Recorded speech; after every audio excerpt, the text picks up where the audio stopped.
We are craving for Pinoy food and you already know saan tayo pupunta is Island Pacific. Let's check it out. Dahil nga nabalitaan ko na magkakaroon ng Pinoy street food event ang Island Pacific sa Federal Way, pumunta naman kaagad ang lola nyo. At pagkadating namin, sobrang haba na talaga ng linya guys. Kaya maa-advise ko sa inyo, agahan nyo talagang pagpunta para more chances of winning. At kahit umulan ng konti, kasi normal naman talaga yan sa Washington, tuloy pa rin ang laban guys for Pinoy street food. Tingnan nyo naman ang mga hinanda nila sa amin. Ang dami-dami. Nakakalula guys, to be honest. Malilito ka na lang talaga anong kukunin. Siyempre hindi tayo papapatalo, no? Kumuha ako ng bongga na para ba namang isang linggo akong walang kain. Ang dami talagang pagpapilian guys, para talaga siyang festa. May mga hot food section din sila. May section din na pwede kang mag-grill. May section din na pwede mo ipapaluto yung street food mo para fresh pagkainin mo. Kung pwede lang talaga, kakainin ko tong lahat. We made it to the final round, guys. Finally, sa haba-haba ng linya, nakakuha na tayo ng food. These are the food that I got in Filipino street food event in Island Pacific. Let's see anong favorite ko dito. Kaya ko bang ubusin to, guys? Napaka-feeling ko, ah. Ang dami pala nito.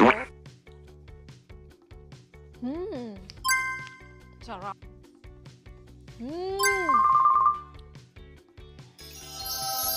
Just 10 over 10. Hindi ako masyadong maano sa papaitan kasi nga, pero favorite to ng asawa ko, guys. Sa mga ano to, famous to sa mga Ilocano. May pagkaano pala siya, no? Parang maasim.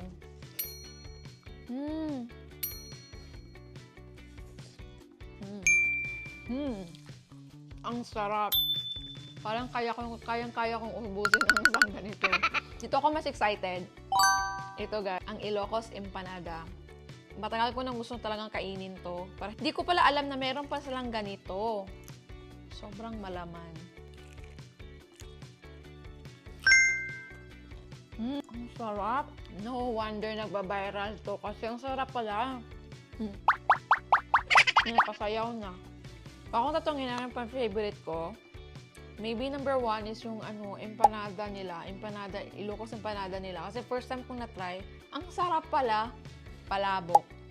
To arroz caldo, sisig. Parang favorite ko yata lahat Thank you so much Island Pacific at sana madami pa kayo mapasaya ng mga Filipino dito sa Amerika kasi napaka-helpful talaga na maano namin yung mga cravings namin. Napakasaya ng event and I can't wait for the next one talaga. Crave kayo ng Filipino food or Filipino street food? Punta na kayo sa Island Pacific.